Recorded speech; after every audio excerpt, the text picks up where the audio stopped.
Look, what's up? What is up, good people? Y'all know what time it is? It's time to count these black dollars. Come on, holla. What's up, y'all? It's me, your homegirl, Key Lolo, coming through with some of these black dollars matter. You know, tonight it is going down. It's Labor Day, and we are not working. Are you working today, Cheryl? I did. Not now. You worked on Labor Day? Well. Yeah. Okay. I had to switch the hat like Flavor Flav so y'all can get some of this black dollar magic up in here, because this is how the topic is going down. I did do a little work today too, guys, in case, I'm a hairstylist. We never get a day off. That's one thing that I can say. People are like, well, you have to make a day off. This being a cosmetologist, I'm just going to tell y'all the truth. This is not like all other jobs. I'm telling you guys, if you tell them, Cheryl, being a cosmetologist, this is like the dopest career on the planet. It's not work. What you say as we talk about Labor Day? Because I got some labor discussion. I see y'all they coming through. Y'all done put them ribs down. They done put the ribs down, Cheryl. They said, whoop! Drop the bone, Shirley, don't show 'em. Thank y'all for dropping them bones, because it's getting live tonight. They coming through. Y'all come on in with y'all cousin. Sure, while we waiting for some more people to come in, why is this cosmetology career like the best on the planet? Oh, you get to create. You get to always create, especially if you're a black hairstylist. So if you're a black hairstylist, it's 24/7.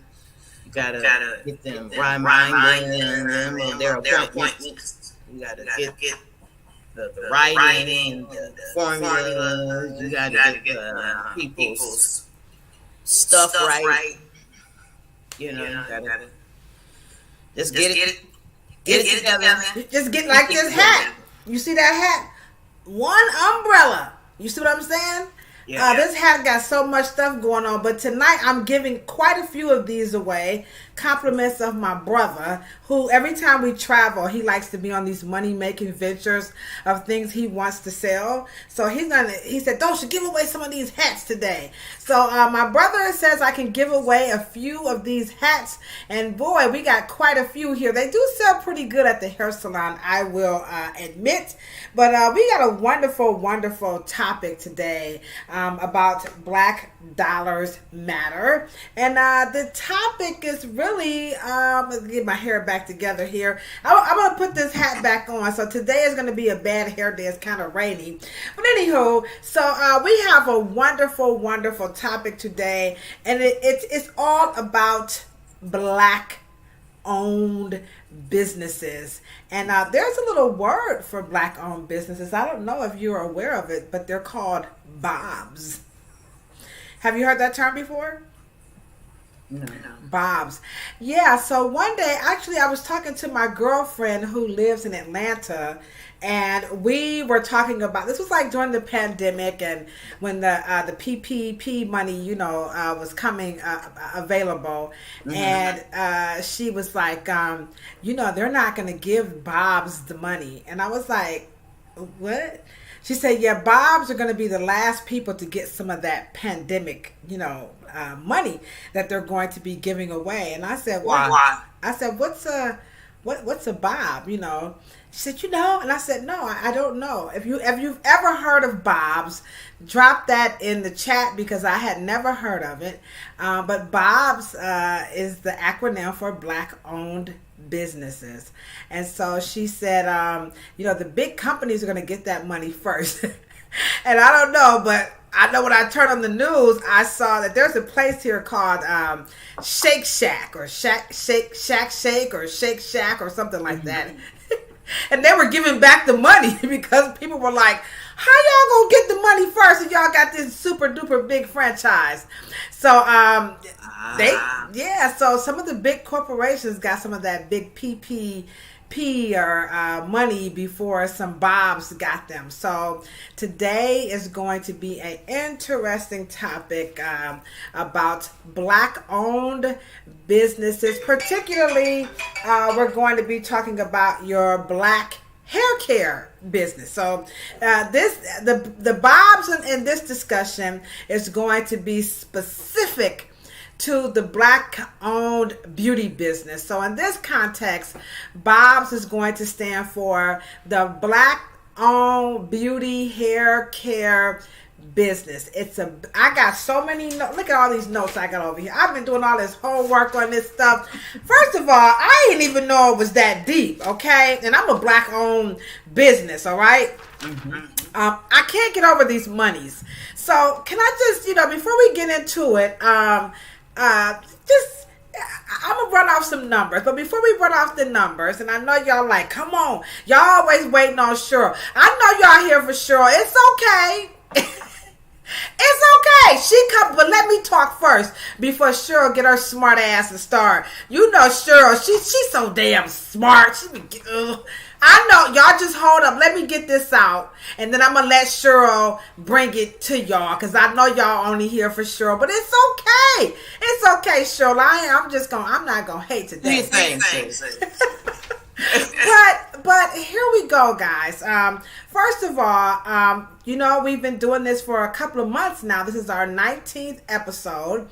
And so we work really hard for this content. So we love it when you guys hit that thumbs up button. And of course, if you can share the content.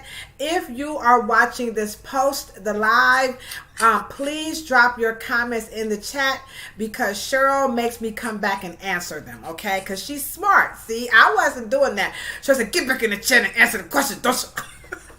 Okay, so if you're watching this post live, I'm going to come back through and check, because your comments and your questions, they are valuable to us, all right? So with that being said, before I run off some of these figures, of all these millions, black hair care companies ain't broke. All right. And so this kind of came up a lot into the chat last week. People really wanted to know more about who was black owned and who was not black owned. So can you, for now, I know everybody's going to have, their own definition, their own meanings. What's up, Devon? I see you in the chat. Welcome. Well, I love to see you come to the chat. Ebony, I knew you was coming through. We got beauty stylists. Okay, the hairstyle. Come on, hairstylists. Y'all act like y'all scared. Come on, don't be scared. Get ready, Ebony. Strap up. Join us. She says support B.O.B. Okay, all right. Okay. So, Cheryl, for the record, can you define, is there a definition? Technically, we got Canada coming through. Y'all coming through as usual. Thank you guys so much. Because we do have people, as you can see, from all over the world. Not that we're trying to brag, but we are, okay? What is a black-owned beauty business? Because that is really important. I knew the chat was gonna light up for the B.O.B. So we got one here on YouTube, and then Facebook is coming through. So define black owned business for us, and I'll get into some of these numbers. Usually in terms of the salon industry, that is a person who owns the lease. And that is LEASE, the lease. So, but in terms of today's people, I'm going to talk about it in terms of us having the market share. If you can mute your mic, makes me.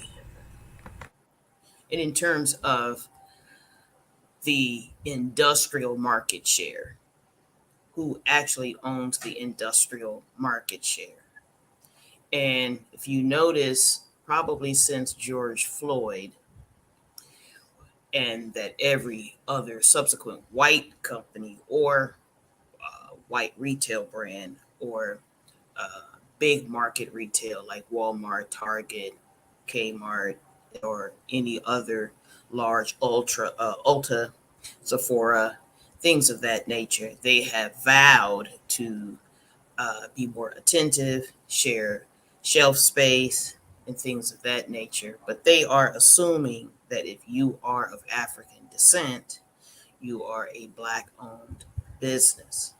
And that has been something to me in terms of that being a misnomer because we have always been black and we have always owned black businesses. So I don't know what the fascination with that term in today's times, but it's usually, especially in the salon, if you're a hairstylist or you're a barber, you own a hair salon, you are the person who owns the lease.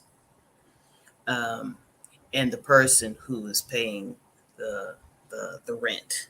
And so that that usually, but in terms of manufacturing, it is more intense, and I'll explain that later. Hopefully, it's broader than not just being the person who's paying the bills, and so and how that has gotten us in trouble in today's market. That is one of the things that we're discussing today.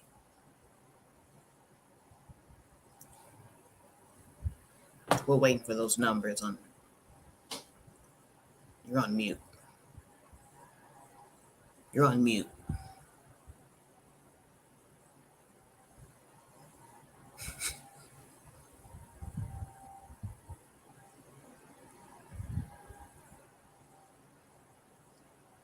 Okay, there I go. I made a mistake and I made my screen too large. And I'm one of those people who are not techie, so I'm like, what I do? Okay, that's okay, but I'm back. I made a little bit too large. So here we're getting a clear understanding now.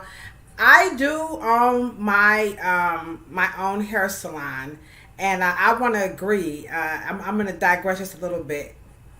Because when you talk about black owned, they don't talk about the other half of black owned, like plumbing, when your plumbing goes out, your AC. So that's the other part. I just had to get that off my chest because my girl, she owns Sam Silk's Chicken and Fish, and me and her, we have these wonderful entrepreneur conversations that, you never see. When you see them on Instagram and Facebook, they be all like, unbossed and, black owned. And we sit over here like, help! We get him. How much does it cost to get this AC fixed? But anywho, I digress. I have to get that off my chest. So here's the thing. I think that when it comes to black-owned beauty companies, what we are seeing are numbers like this. What's up? We got Atlanta in the house. I see you, BFF. Had that party without me. So it's Labor Day weekend, and so here we're talking about some money, some millions that's made here in the black beauty industry. So let's start off. Now these are a lot of reports, okay? So some of these are coming out of Mintel, Procter & Gamble, the usual. So Procter & Gamble and Unilever created about 473 million of the 4.2 billion. That's just Procter & Gamble and Unilever alone on what they're calling black hair care, natural hair care. So now when you say natural hair care, it's automatically assumed that you're talking about black hair care company. So that's the power right there. We've already changed the lexicon of hair care products. So now natural hair care products is assumably or presumably meaning that it's now black owned. Mintel reports that of that 4.2 billion, that black hair care owned companies are bringing in 2.56 billion. Did you guys hear that?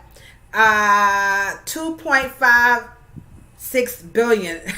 I'm sorry for laughing. Did you see Ebony's comment in the chat? She said some of them be faking the fuck. Ebony, calm down, Ebony. Wait a minute now. Let us get into it before you start spilling the beans and spilling the tea here. So you got 2.56 billion that's coming through. Okay, but here in Ohio, when it comes to like our restaurant businesses, we're seeing a decline. In the food industry, you're talking about 56% of the restaurants are reported that they see a decline. So the hair industry is moving up, but your food industry is coming down. Now remember, guys, this is just here in Ohio, and so here we go with the millions and the billions. And Ebony says that some of those people are faking the funk. They're really not getting a portion of those billions. So isn't this a wonderful thing, Cheryl, that we have African American entrepreneurs who are now multi-millionaires? Your dad was one of those people. So I'm not. Don't y'all come asking me for no loans. I'm not Oprah. I'm getting there. Y'all better watch this damn documentary when we release it. And you are an heiress. So I'm sitting next to the daughter who you've lived in millions. You know this personally, so you'll be able to talk about it from a millionaire's perspective. So is this not a good thing? Should we be proud of all of our African American brothers and sisters who are a part of the $2.56 billion industry? And I'm going to mute my mic before you go into all this money that we are making. For frankly, the number to me seems low.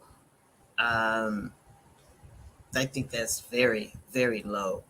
And two, you have to divide the market between domestic and international, because of course Black owned or just Black centric texture, and then I coined a new word, texture centric sectors of the beauty industry, because just by virtue there is more people on the planet with curly hair. So that is to me a very low number.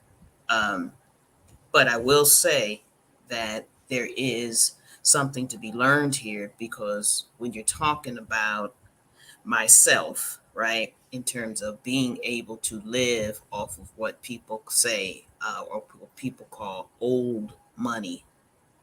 Old money is a phrase that more wealth has been passed down from the predecessor to their offspring or their heirs in Black hair care than any other industry, because of all the families that were involved between 1950, from magazine publishing and beauty companies. And one of the things that is very peculiar is it's been growing since its conception. And so it's been growing every year since, Anthony Overton high brown or high yellow cosmetics, or Annie Malone's Poro.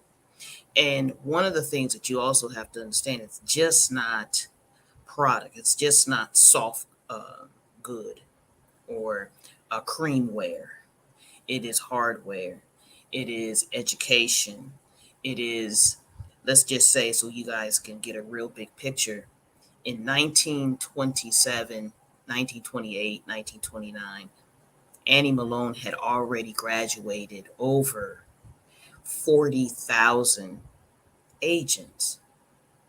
So when you have a diploma, because she numbered them, and so when I bought them to include them into our family's memorabilia in our 400 Years Without a Comb collection, those diplomas say 35,000 and 40,000 in terms of agents. So let's just say we're not just talking about the creamware that's on the shelf. We're talking about salon ownership. We're talking about services. We're talking about education. We're talking about production. Those are the ones who are making, are in the science realm, in the chemist lab. You're talking about beauty, media. And so those numbers are just a reflection of just what's inside the bottle and cap, and not the whole gamut. And then you have to split it up between North America, South America, and then Europe, Africa, and then Asia. And so all those, and then you combine it, it is in the probably to reach back 2025, I'm sure, in the $1 trillion range there. So 2 billion is probably just a portion when you look at the numbers in terms of, let's say, shampoo. That's just one item in a sector. And then the sector, and that's just product, but it does not talk about what the industry is worth. And I think that because we are always so focused on the bottle and the cap and getting on white people's shelves, we only think about Black owned and Black beauty. We don't think of it in terms of Black hair care industry, not just the product game. Does that make sense?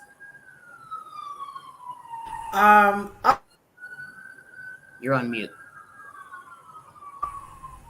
Okay, so here's the thing. Now you said, and I'm taking some notes here. Y'all know I'm hosting, but I got my notes, y'all, because she said something that this doesn't get talked about in cosmetology school.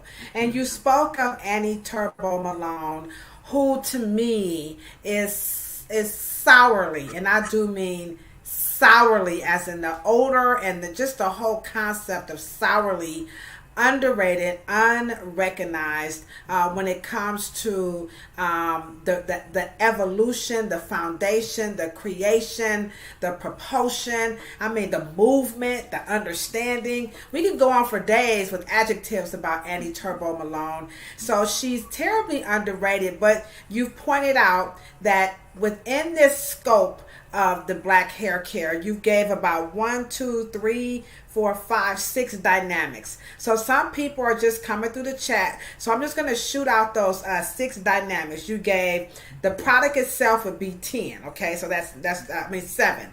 So the hair care product or the cream you see on the shelf. You talked about the hardware. So you're talking about, tools that we're using, things of that nature. Education, all right? Actual salon ownership. So now we're into business ownership, education, not formulation. You got your lab, your lab and chemists and people who are making stuff. And then the last but not least, you're talking about the media. And I'm just going to throw on number 8 as philanthropy, because Annie Turbo Malone and both Madam C.J. Walker, they were big on philanthropy, but Annie Turbo Malone, she set this stage on what it is to be a true philanthropist. So we're talking about 8 dynamics when it comes. And then at 9, I do apologize to add 9. Then you're talking about distribution. You're talking about the beauty supply, okay, and the moving of the trade in terms of import and export. Okay, so now you got that last one. So let me just say this: you are correct about my number, the 2.56 billion. You are right that it is terribly underestimated, because I pulled my report from the cosmetic design, and they do this in regions. So that's why Cheryl is smart. She doesn't have blonde in her hair. So now what you run and tell that. I see y'all in the chat, okay? I see y'all. What's up, Sharon? We love to have you. I see you, Naisha. Rest in peace to your mom. She was absolutely wonderful, wonderful, wonderful. So y'all throw some hearts to Miss Betty Holmes, because she was just a wonderful play mommy to us, okay? So welcome. So you are correct that 2.56 billion is a segment. And so I did not realize that when I went to pull those numbers, and you are correct again. Cosmetic designs, they do these things in regions or segments around the globe. So now you have these 9 aspects of Black-owned business hair care ship, if you will. But we don't see all of this today. We just don't. And I'm not just saying this because I'm a salon owner, but I am saying this because I'm a salon owner. And now we about to get real sticky. It's about to get nasty. So here we go. All right. So the Washington Post reports on March the 3rd, that's this year, that the U.S. hair care industry is lagging in accepting the black industry, right? The black hair care industry, and their rationale is the black hair care companies are being bought up, but they're not formulating properly. And we see that the cosmetic design, again, in their American region of their report, they are agreeing. So we see the money is coming through. You're going to talk about that a little bit more. We got the millions coming through, right? And then to Ebony's point, we see them selling. I don't when I say sell out, I don't mean like sell out like that, guys. I mean like business sellout. So I don't want to call Lisa, who owned Carol's daughter, like a sellout, okay? Or Richelieu Dennis a sellout. But they sold their products and now they're owned by other companies. And according to Washington Post, they are lagging. They're making the money, but they're lagging in understanding black hair care because they are formulating wrong. And Cosmetic Design Group is one of those very reputable, unpaid for, unsponsored watchdogs over the ingredients and stuff or whatnot. So let's get into what the hemp sandwich are we paying for? I mean, this is over the counter. So salon quality, that's going to be a whole nother piece. But now you've got this over the counter stuff and it's being convoluted and diluted because they're selling out. So we got good products, bad products, and millions being made. How could we be making all of this money from both ends? But now they're reporting the products are crappy. The consumers are going to kick our butts if you don't get this answer right. Okay, so let's just take the trajectory. What is the difference between a Willie Morrow and a Mr. Dennis? What is the difference between a Willie Morrow and a Lisa Price? The fundamental difference is that there is a skill set and an understanding of chemistry and a passion and a connection and an alignment and a commitment to the beauty industry, not just enriching yourself first and wanting to just mix something up and just wanting to do something. That is the very foundation between the differences. Now you have to remember, between the years of 1989 and the years of 2010, I lived in Harlem. And they all knew who I was. And I knew them when they were not in the business. Okay. I remember Lisa Price when she was just at the festival at the farmers market in Brooklyn. She was making it in her home. A friend of mine knew her, and I went to her home. I knew her before that, what Carol's daughter came to be. I also knew the Dennises, okay, when they came from and had a bookstore there on Fifth Avenue. It was Nubian heritage, okay. You have to remember, and I'm not saying that there is nothing wrong with their fundamental desire to get into the beauty business. But when you have and you totally ignore the fact that there was an industrial revolution and an industrial component, and industrial means that you have a complex science, production, chemistry, you have an assembly line of education and agents and sales and marketing, distribution, and you have all floors called an complex, an economic edifice, a vertical machine that is funneled that back down into the salon, and then that's purported back into the educational system. And we have beauty colleges and we have Black-owned beauty schools. So we add a 10th dynamic there, LaDosha. You have beauty schools. Okay. And so when you have this complex, but what is it about the Y2K movement that does not feed into anything besides the shelves of white retails?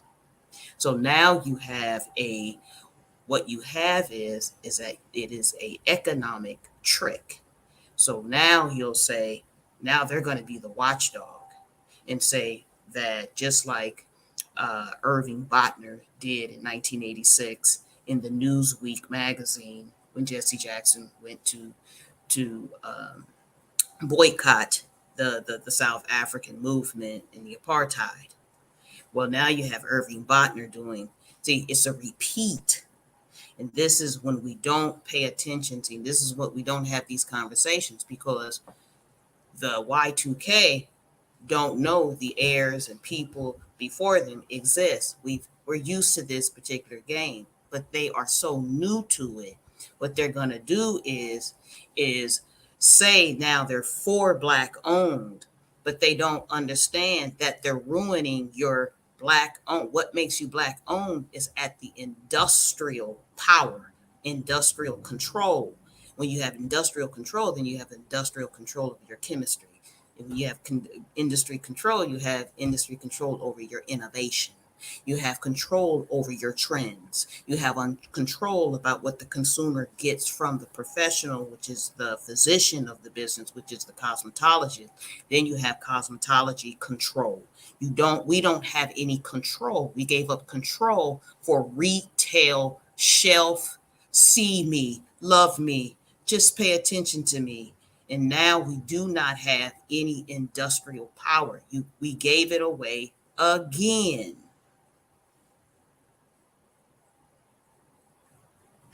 Okay, I see. All right, we got some brothers in the chat. What's up, Dave Cheese? I see you. We got my homegirl Pookie. What's up, Pookie? And we got Kay Brad, who traded us for the beautiful, beautiful Arizona. I'm a little mad, Kim, but I ain't gonna put all our tea out here right here on YouTube because you know I'm ghetto. I'll do it like that. I love you anyway. But for real though, when I made the statement that we have all these products and that we pretty much have a bunch of, bull fragger pagger nacko. I stole that from you, Pookie. On the shelves that consumers really can't do anything with, and now you're giving us a deeper dive. You're basically saying that when you begin these Black-owned hair care companies, and I learned this, one of my first lessons in college during my internship was that I have a greater responsibility than to myself. So some of this Black-owned hair care companies, it's very selfish because they're not coming back down into what you just described. I'm going to call it what Booker T. Coleman would call this, and that would be the infinite potential.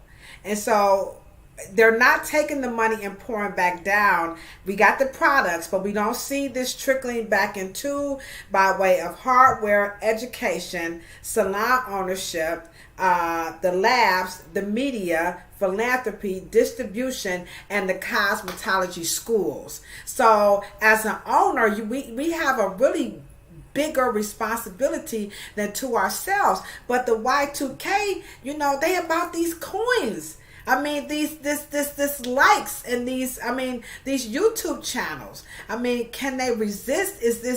Is there some value in the new movement? Maybe they're saying like that way was old fashioned. This is the new way now, Cheryl. We need to sell because the consumers have been, we ain't had no good hair care products in such a long time. So sure, we don't need you telling us that we just can't make it and dump it. Because we got to get our coins. We trying to, what they call it, level up. So can you speak? Is there a compromise between trying to reach my own personal goals and then trying to meet that because the demand was so large. When you listen to some of their stories, some of them sold out because they were just, I think Lisa, she said she was just overwhelmed, like it was just too much. And so she said, here, y'all take it, and I'm gonna pull back, and I could do some other things that I couldn't do as an owner. So maybe the marketplace is just asking for too much. I'm playing devil's advocate, and so we're beating up on them because they ended up like we didn't set out to be millionaires. It just happened like that. So what do you say with the because that's a hard position, maybe, I don't know, you can explain that, between meeting the demands of the public who wants more and more and more, I want to sit on the shelf, and then you being overwhelmed, and then you messed around and you made $1 million. Mm-hmm.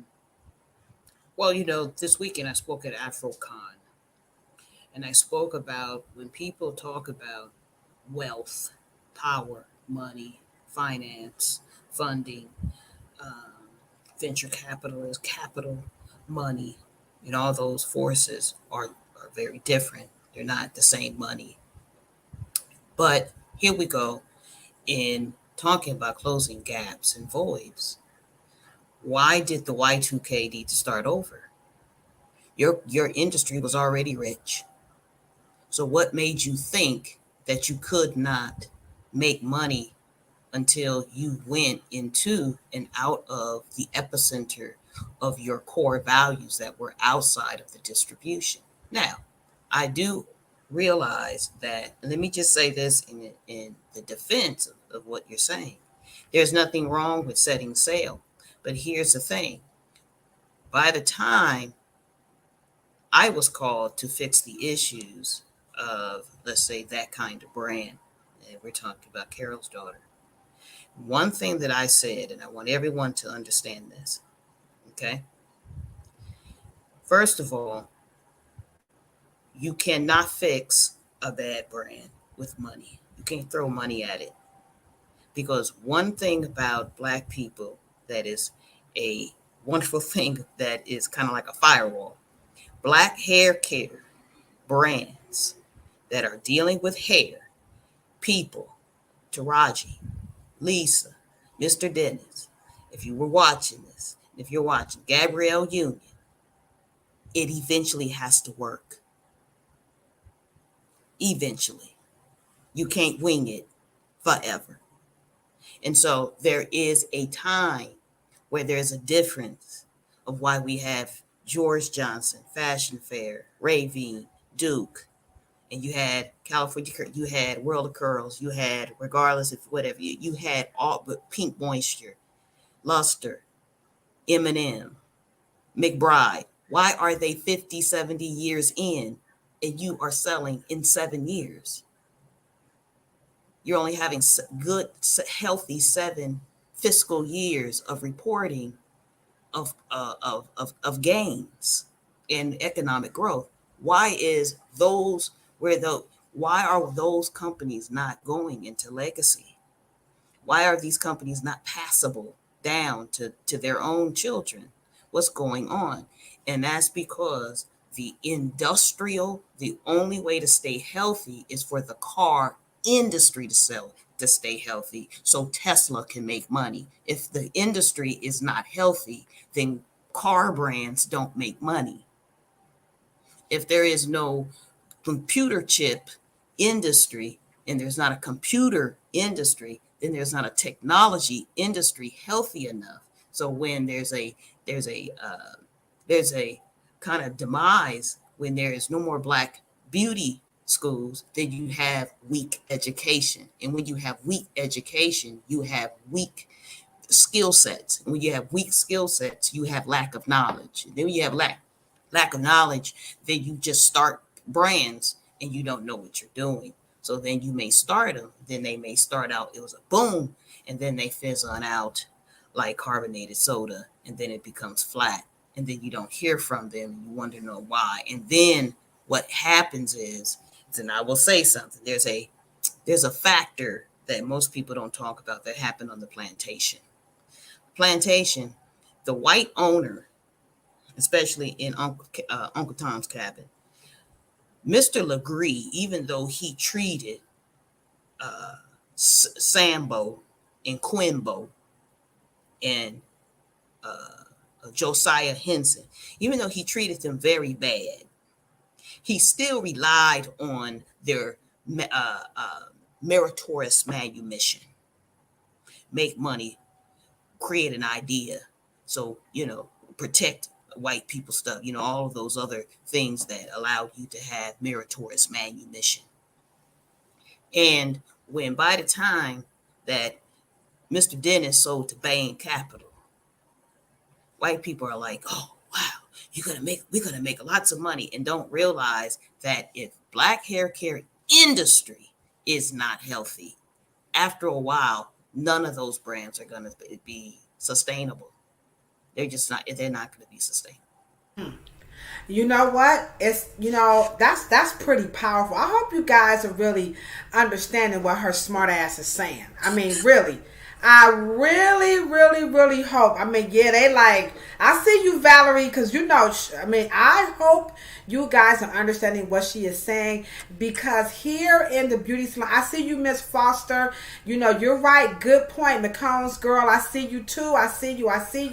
And guys, don't forget to hit the thumbs up button and the hearts on Facebook. You guys keep hitting those heart buttons, and this is how we get into these bootleg Y2K algorithms. We need to be in them, y'all. We need to be in them, okay? Because this conversation is poignant and it is extremely important. So we're talking about you just can't throw money at it. And so I feel it. I feel it and I see it. And it's very hard for me to articulate from behind the chair, because when customers used to come in about 10 years ago, they used to come in very confrontational. So I've been in the industry for about 22 years. So when I first entered, I was specializing, I used this new word, trichology. And so that was just to get people to talk. It was more like I was just trying to be different from a cosmetologist, because y'all know I can't do no damn hair. And I'm not ashamed to say it. I'm not.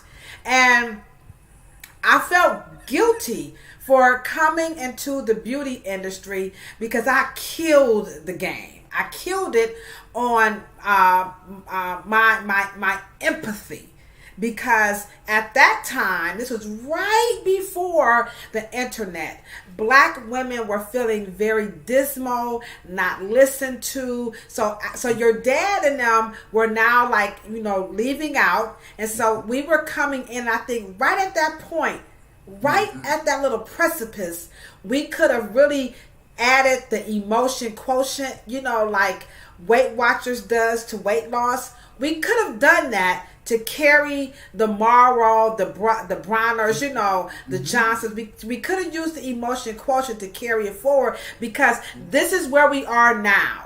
So 10 years ago, they came into the salons and they were smarter than us. They knew more than us. Everybody was making their own hair care products. I mean, I had customers who were friends who were accusing me of not encouraging them to wear their natural hair, which I was like, me? I mean, I don't even know what the hell said that y'all talking about, because I can't do hair. What I do is I teach people the history. And this is why I'm doing this documentary right here called The Narrative. This ain't gonna be no documentary about this is not no buffoonery. The example that you just gave was Uncle Tom's Cabin, and you talked about Josiah. I encourage y'all to go read Uncle Tom's Cabin, and you'll get where she's coming from when she's talking about this. I hope I'm saying this right. Meritorious manumission. That's a new word. Cheryl is smart. I keep telling y'all, unapologetically brilliant. The biggest word I know is anti-disestablishment imperialism, but that's a whole other conversation, okay? So now we see that the consumers are coming back with their tails, wagging, and now they're really needing the professional salon help.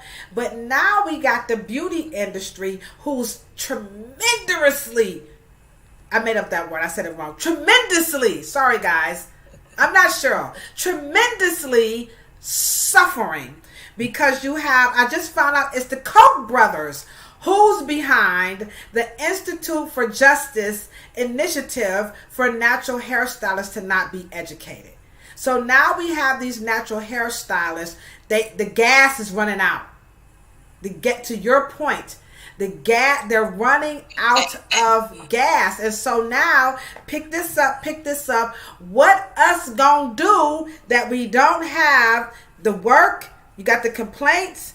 They've given in. They've lacked education. So what's gonna happen now, Cheryl? That the consumer has realized they've been hoodwinked and bamboozled. I'm gonna mute my mic. You didn't mute it. Let me say this before I get into that. Let me tell you what is the saddest part about all of this. And I have had some intimate conversations with all of them. Just think that they will never make Lisa Price an Estee Lauder. Never. You know who would make her into an Estee Lauder? We will. But it's gone. It's out of our hands now. You know, Tracy Ellis Ross will never be a Madam C.J. Walker because we don't have it. She gave it away. Taraji P. Henson will never make it as another Annie Malone. As much and as power and as influence and as followers and as popular and as household of a name she is, it will never happen. Why? Because you gave it away. Now, but I will say this. So it needs to be more than Black owned. It needs to be Black incubated, Black conceived, Black influenced. It needs to have Black chemistry. It has to have Black innovation. It has to have Black education.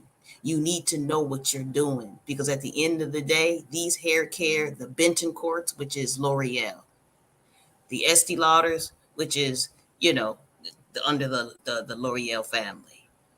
These families, these European beauty families that have Procter and Gamble's as well, and you have Unilevers, and you have Avax, and you have now Bain Capital has Shea Moisture. These companies are not playing with you. They have more than passion. They've got what we call, and let me just say this: I have a magazine that was in conception called The Business of Beauty, and we called it B.O.B. actually. But the business of beauty is a bread. It is an educate. It is a high métier. It's a high art. It is not just passion. So one of the things that I am determined to do is to give that high métier, high education. So as I think it's good news that white folks has told you to go home and start all over. Because at the end of the day, you don't have to start all over. You're an heir. You're an heiress. This has already been done. The ground has already been laid for us. But when we, as a people, do not understand, we don't have to start over. It's already been done. So if the Y2K natural hair care movement wanted to be anti-chemical, they could. And if they wanted to grab what we call food grade ingredients instead of industrial grade, if they wanted to do that, there's a way to do that within the confines and in the ranks and in the levels and in the circle of influence in an industry that you already had that was already a juggernaut. You didn't need to go make it over. It was already known in Europe. It was already known in Asia, in Asia Major and Asia Minor, in Africa, in South America, and the Caribbean, and in Mexico, and in Canada. It was already known. It was there already. But Now we have to do so much resuscitation that now you probably are, there's a new entrepreneur opportunity in the higher education and for profit schools to be able to teach ourselves in silos and become practitioners and clinicians, and to open up business in an intrapreneur and an entrepreneur, create, can you imagine a new futuristic Afrofuturist kind of beauty school where we're not just teaching hair, we're teaching design, we're teaching furniture, we're teaching how to sew, and you're teaching media, and you're talking about the business of beauty and the executive to learn how to be a beauty CEO, yada yada yada. But to me, it's the future looks bright, not because white folks told you that they don't know what you're doing and they can't handle you. So you know what? Hey, forget it. To me, that's the best thing that ever happened to us. So we can start all over. Okay. All right. I hear you talking. McCall's girl said we need to add Kenya Moore's product to this conversation. I did have a nice opportunity to work with her via Rev Air, and I did buy some of her products to try them out. And I'm just going to be honest. Boy, you're talking about lackluster. One of the things I think that's happening, and I'm like you. I'm what you might call, like, I'm a behind the scenes person. Believe it or not, I, like Cheryl, get approached by a lot of hair care companies. To give them feedback on products. So when you think about what Cheryl is saying, how these new hair care products are not creating this legacy, I think you're right, because and I'm not accusing Kenya Moore's product line of this. I'm just going to tell you what I see in relations to the comment that Cheryl just made when she's talking about what's happening with the efficacy and the quality and the potentiality of some of these newer, hair care companies who don't know the narrative, no pun intended. Let me ask you a question. Go ahead. Let me ask you a question. Lisa Price, Mr. Dennis, Tracy Ellis, Taraji P. Henson, Kenya Moore, Miss Jessie's, all of them, if they would have had a focus group, what do you think we would have said? Professionally, I would have told them to trash all of it. I would have. So what intel? Because the world is ran on information, private information, classified information, privileged information. What information were they using? They were using the algorithm, YouTube, Instagram, social media popularity count. They were looking, like you said, this is why I like the pseudo killers, and this is why Brother Unc West will be having a little debut in the documentary, because they were going after what we call lookership. We can't go this route, guys. And the reason why I answered her question, I would have told all of them to not do it, because you see when you're creating hair care products, they have like generic recipes. Let's just be honest. This is not a buzzkill. I'm not trying to make the penis go down. I'm trying to make the penis erect. I'm not trying to make the nipples flat. I'm trying to make everything erect up in here. Remember, Cheryl said everything. I got to get a little raunchy up in here, okay? I'm trying to not be tantalizing. I'm trying to be very satisfying, okay? Now, we know you can't learn how to make love from watching pornography, nor can you learn how to do hair and formulate products from watching videos. So there's only so many ingredients, so many recipes. I'm not trying to be a buzzkill. And so we see a certain concoction that continuously comes through. And what Cheryl said is that they're putting it on with the new label. We remember last week I became Shallow Al because I was falling for the okie doke. I have blonde in my hair. I know. Don't come after me talking about some. Don't be talking about no blind jokes. Come on, I'm ready for y'all. Don't be. I don't care what y'all say. I got blonde hair. I can say what I want to say. So here's what we're seeing. We're seeing a generic approach. We call this cookie cutter.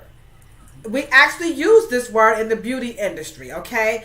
There's a cookie cutter approach that's taking place in the natural hair care industry. I don't care how much rice water, vinegar, what's the other one? Rice water, vinegar, coconut, Jamaican black castor oil. You guys do understand it's only one way to make vinegar. I'm just not trying to be funny, guys. This stuff is not rocket science. But what Cheryl is saying in her statement, and let me just go back to this right quick. She talked about, I brought in the anger because we see you guys are very angry now. Now you guys are like, forget the natural hair movement. Cosmetologists, we could not contend with those influencers because they got out on us. I will openly admit the beauty industry did not, we let it fall through the cracks. Right after Dr. Marwa and them, the emotion quotient is where we're at. So we missed that. But we tried to tell y'all, they don't know what they're talking about. Y'all didn't want to listen. So now you got the black influencer, the innovation, the incubation. So here we go, Cheryl. Get ready because I want you to answer this one. Here we go. Here's why I don't agree with Cheryl. Because I had somebody say this to me, and I couldn't say nothing because I'm not as smart as Cheryl. I have blonde in my hair, okay? And I'm always flashing boobs. She ain't like me, okay? So here we go. They said, I don't need that because these are my big moms. These are my grandma's recipes, LaDosha and Cheryl. So we don't want to turn to the white man because I come from Jamaica, man. I am from Africa. I am from, Haiti. Somebody check me on Haiti. It's not Haiti. It's Haiti. I'm sorry. Okay, I'm from the project. They didn't teach us. They just said it was called Haiti. I didn't know it was Haiti, okay? And so they're saying that we got this from our home, from our parents. So we don't care about your anger, but a little bit. Your black influence, your innovation, your incubated. That's number one. That's number one. They're making this stuff at home because it comes from their grandmas, all right? Number two, you have the elite that says we're past grandmas, Cheryl. We're past you people from the 80s and the 70s. And then we have the white people over here that's saying, we going to teach y'all. We going to teach y'all how to dry cut hair. So you got three you're going to address. Number one, I ain't feeling you because my grandma and them. Number two, we're the elite hairstylists. We sorry for you poor Negroes down there. Okay, all right. And you mulattoes, you mixed people, your quadroons and octoroons, we feel sorry for you guys. And then you got the white people saying, let's go, because we're going to teach y'all how to do this. What you say to that? Okay. To me, they're all the same. Okay. They're all the same. You have to remember the one who we don't need because it's all, from our grandmothers. Oh, ain't that what Manny Malone and Madam C.J. Walker said? They had a damn dream. Didn't they say the same damn thing? And why did theirs became institutions and you talking about them 100 years later? You could be talking about no Taraji P. Henson and no pattern beauty no 100 years later. Didn't even make a dent in the market. Didn't bend the spoon at all. So we started from natural raw goods. That's not the point. The point is when the zenith becomes elevated and there is something else that's required because there's something else that's wanted. And we're talking about we want a part of the multi-billion and multi-trillion. We have to understand one thing that we're all missing. It doesn't make a difference if it's the whatever three you mentioned. Black hair care is wired through the salon. It's not on the retail market. You don't get your fix on the retail market. I don't understand why we can't get that. The multi-billion dollar industry was not built on the distribution level. That's why the Korean taking black hair care is a lie. It did not happen. Because you cannot take an industry from a people at the distribution level. That's almost saying that, let me ask you guys a question. Who runs telecommunications on this planet? Who runs the first person who answers who runs telecommunications on the planet, you're going to win Black Dollars Matters hat. So come on and answer who runs the telecommunications right here, industry right here. She said on the planet, the good old United States. Get close to it. Come on, guys. Don't fall asleep on us. I see you guys in the chat. Who runs this? Who runs the world? Is it the girls? Who runs the telecommunications right here in the good old United States? Let's see what we're going to come up with. Let me just mute my mic. Well, I just wanted to make a point. Okay. Someone said Kathy Hughes. They believe Kathy Hughes is running the telecommunications. We over here we have Sharon Bowie says Asians are running it, and Valerie Elmore says the government. So we've got Kathy Hughes, the government, and the Asians are running the telecommunications of the world. Okay, so well, I made that. Okay. I made that point to say one thing. You know, an industry we have to always call it industry, not black hair care, not black brands, black owned. Don't use those words. Black hair care industry. And the reason why I proposed that question is because black people keep saying how important the ownership is and juxtapose it against who took it and where it's at and where it's not and blah, blah, blah. My point is that if telecommunications is governed, controlled, let's use the word controlled, where is it controlled at? Okay, so if you think that Koreans and Jews and white people have taken black hair care from black people, that's not true. Because you cannot take it at the shelf, the Hallmarks, the Targets, which is another conversation, but you can't take it on the distribution level.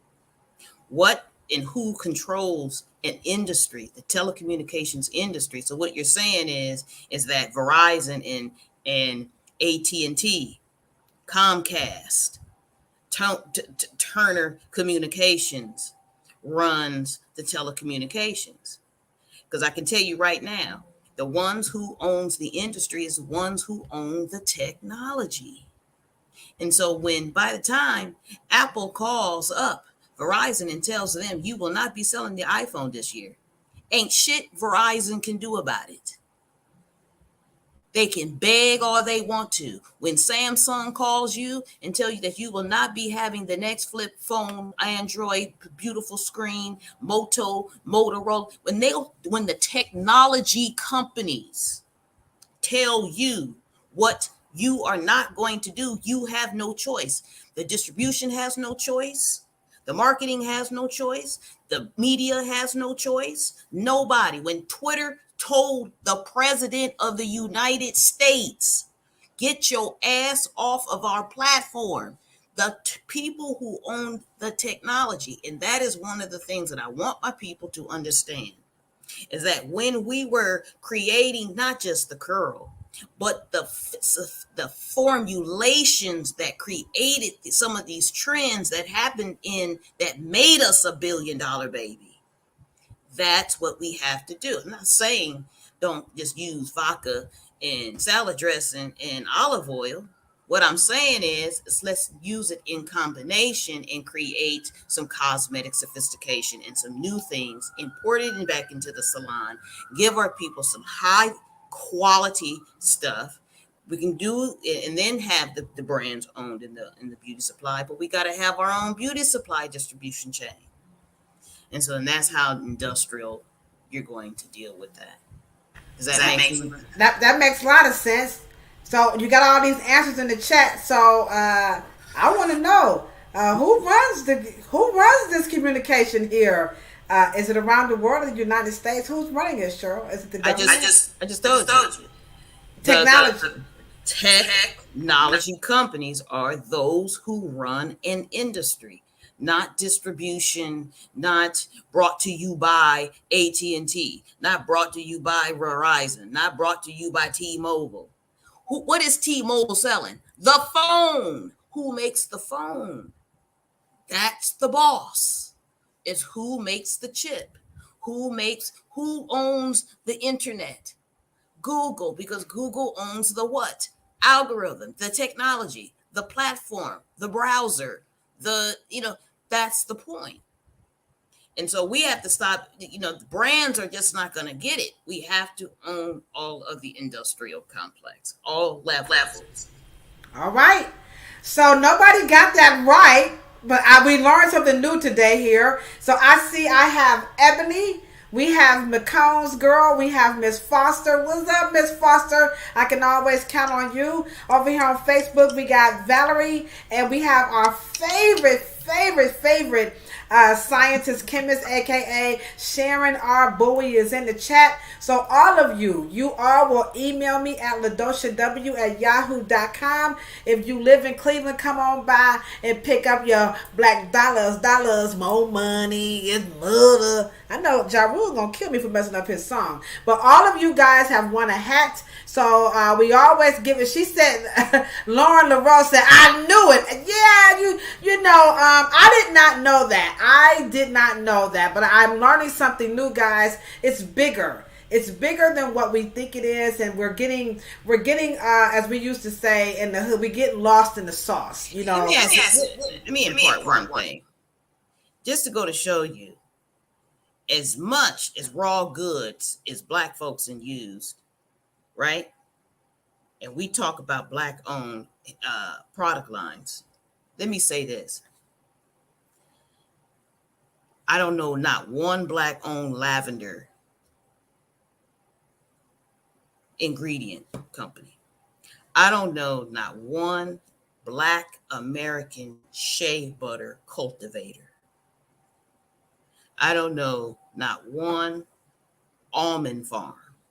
As much avocado farm, as much as we love mango oil, mango butter, this rag, that fragrance, this essential oil, we have not have one black-owned essential oil company.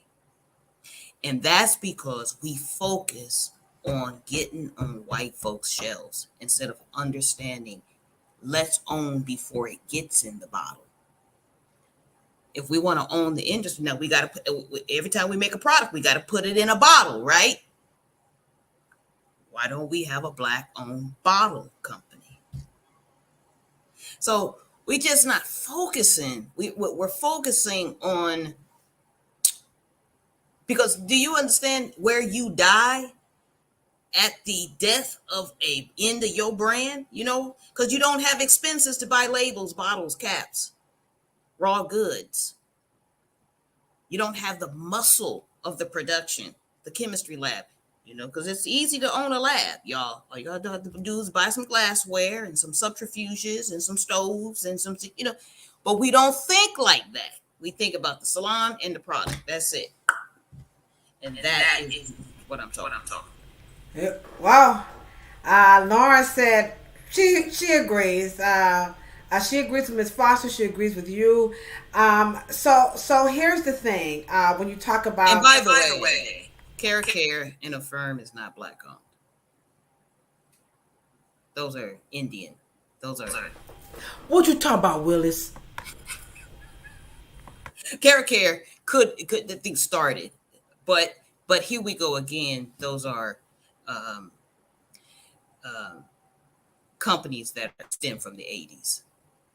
They're not new brands.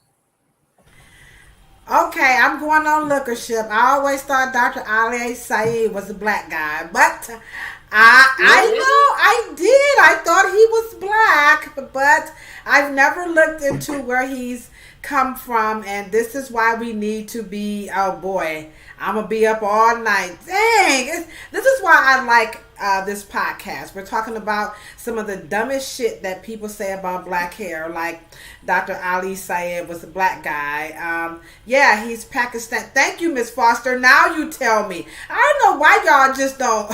Everybody's laughing at your face. Hey, I keep telling y'all, this podcast is some of the dumbest shit that people say about black hair. So it's lookership. He looked like he might have been a, biracial guy. I don't know. He was okay, I believe that conversation alone. I never looked into his past. I just assumed, as my mother would say, what they say about assuming makes an ass out of you and me. So I did think that he was a black guy. I've never heard him talk or anything, but at least I'm honest. You remember in Harlem Nights, and Della Reese was like, but I'm an honest hoe. You know what I'm saying? I'm an honest hairstylist, I did not know that. Quit laughing at me, Miss Foster. Y'all gonna quit laughing at me, okay? Laugh with me. I ain't the only person who thought he was black, okay? So he's not, but okay, we're learning something new today. We are going to get that's right, McCombs, all my hoes honest. That's right. Somebody gonna listen to me. Thank you, boo. You get 2 hats. I'm gonna give you 2 hats, one for you and one for your boo, all right? So you can come by, put your stuff in the mailbox, and I got you.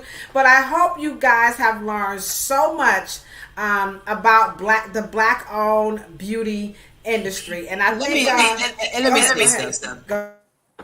Because we had black hair care industries, and I know who Mr. Saeed's bedfellow was another black person, and he only was repeating what a black person told him. He didn't just he didn't wake up and then just be, black hair care centric. He had black people telling him to say all that shit. Well, what have we here? Y'all remember Richard Dimplesfield? Remember that? She got papers. Y'all remember that? Well, what have we here? She got papers. Remember that? Y'all remember that song, Richard Dimplesfield? If y'all know Richard Dimplesfield, she got papers on me. You remember that? But I own this house. This house is where you what? Sit with me, guys. Used to live, okay? What y'all know about that? Cheryl just dropped a jewel on us about Dr. Ali Syed. He was taught this stuff. Well, what have we here? This is a house where wait a minute, Miss Foster, I'm starting to wonder, are you just a youth? I think she's undercover. We've been infiltrated. Miss Foster is dropping something. He worked for Johnson's. Did Dr. Ali Syed, did he actually work? I know she can see the chat. He's been around a long time. Yeah, he's been around a long time. I mean, he didn't just have no epiphany. I'm smart about black hair. Come on, man. And the reason why I'm saying this, Cheryl and Miss Foster and everybody else in the chat, because I go to the Affirm classes, and so remember, my background is an outreach worker. I'm not from the industry, so I'm doing my book. Cheryl, stop! Come on, Miss Foster, if you drop another happy face, laughing face in the chat, I'm coming through this screen. Forget these algorithms. It's about to be on. You know what I'm saying, Miss Foster? Cut that laughing out. But this is what, Cheryl, stop wiping your nose. This is what they teach us in these CEU classes. Now, I'm not saying that they said he was black, but they surely Okay, so I'm gonna leave that right there. It was, what they say. It's your interpretation. You definitely get the feel that this company was black owned. They always touted that all of their models, it was their real hair. They did not use any models that had wigs or weaves, and that they were really, really, really on the pulse of the people. It's okay. He does not have to be black to. They were diverse, sensitive.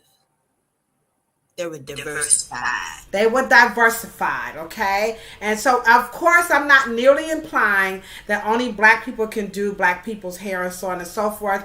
I'm just talking about my own understanding of who I thought he was, okay?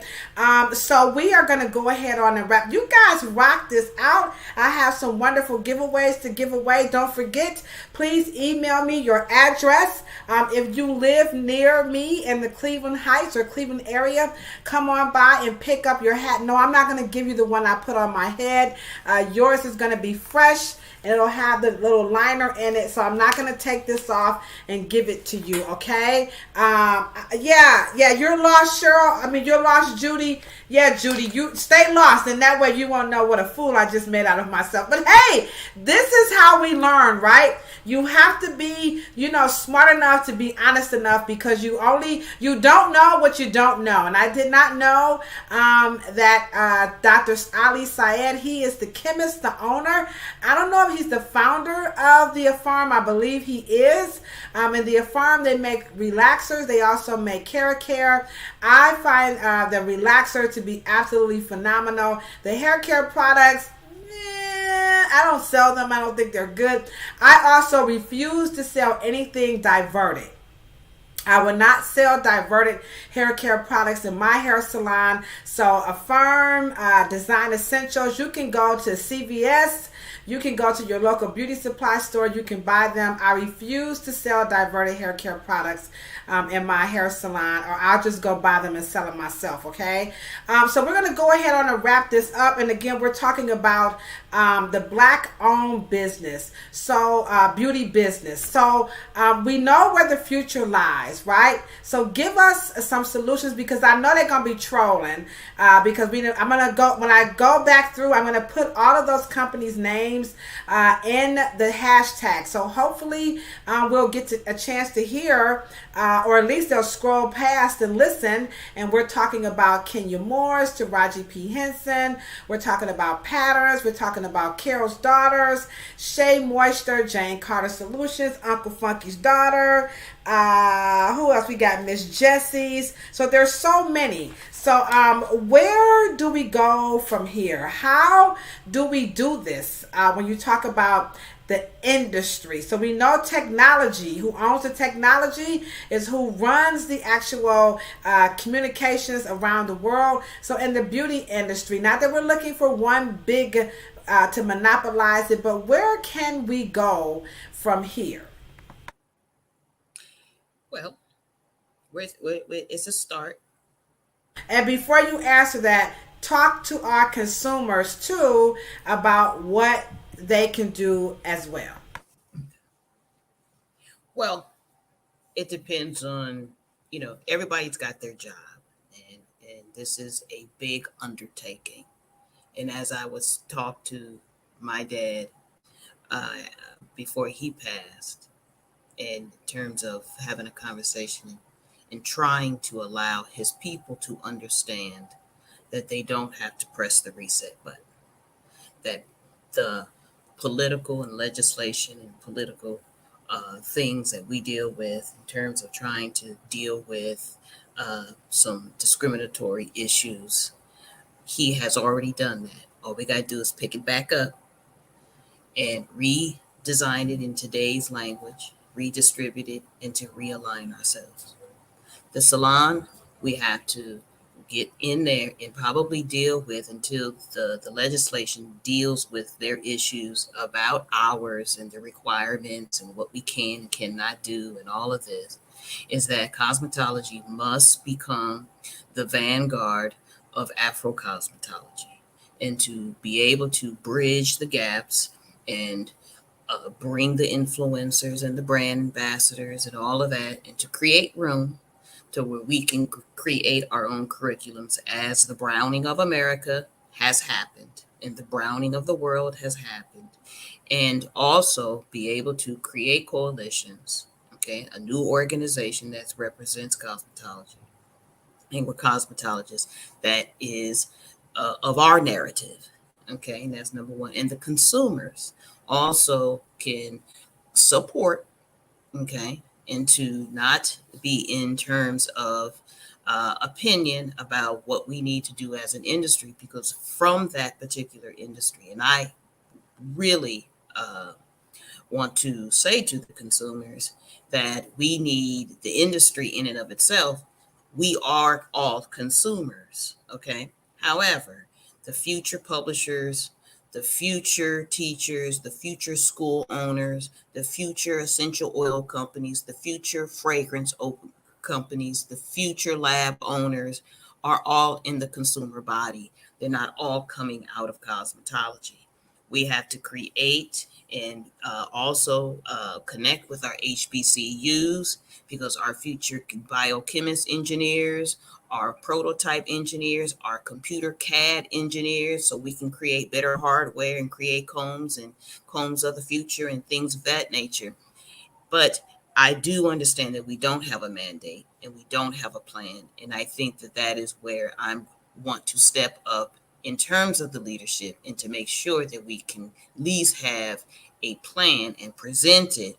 And then with the movie, the narrative, we can begin to have travel and have these conversations in cities. And I believe the next Willie Morrows and the next Madam M.S. Goldians and Rose Metamorgans and the next these people and the next Ladocias and the next Cheryl Morrows are amongst us.